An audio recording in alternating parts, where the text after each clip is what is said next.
Assalamualaikum dan salam sejahtera semua. Selamat datang ke Audiosia Sembang Cakna 2026 bersama saya Muhammad Haziq. Dan saya Balkis sebagai murid sekolah menengah yang cilik digital.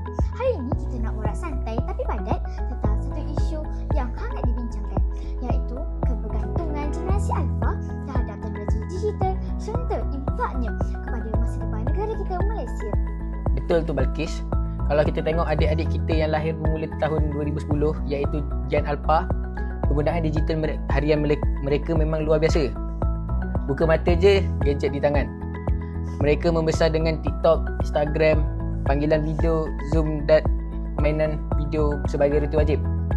Ya, betul tu Haziq. Tapi sedar atau tidak, kebergantungan melampau ini membawa kesan yang mendalam dari sudut pembelajaran, cara berfikir sehinggalah pembentukan sosial mereka terkesan.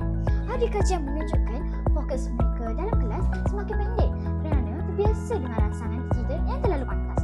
Malah perkembangan kognitif atau minda mereka juga mula berubah. Sebab itulah kita kena ambil risau.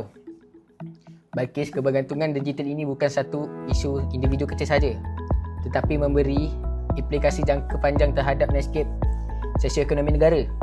Generasi Alpha inilah yang bakal mencorakkan kemahiran tenaga kerja, produktiviti dan keupayaan inovasi Malaysia pada masa hadapan. Kalau sasiah dan kemahiran berfikir mereka rapuh, macam mana kita nak hadapi cabaran ekonomi global? Tepat sekali Haziq. Atas sebab itulah Kementerian Pendidikan Malaysia bersama SSTP JPN Selangor menganjurkan cabaran keselamatan cyber nasional Cakna 2026. Program ini bukan sekadar pertandingan biasa.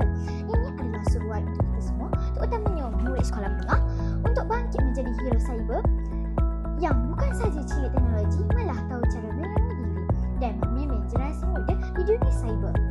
Betul Balkis, keselamatan cyber dan kepintaran digital adalah kunci utama. Kita mahu melahirkan generasi yang mampu mengemudi teknologi untuk memacu produktiviti negara, bukannya generasi yang dikemudi dan dihanyutkan oleh gadget. Kesimpulannya, teknologi digital ini ibarat pisau dua mata. Jika digunakan dengan bijak, ia memucu inovasi. Jika dah silap langkah, ia merosakkan sosial. Jom kita sahut cabaran Cakna 2026. Jadilah pengguna digital yang berhikmah demi masa depan Malaysia yang gemilang. Jumpa lagi dalam episod akan datang. Terima kasih dan jadilah hero cyber.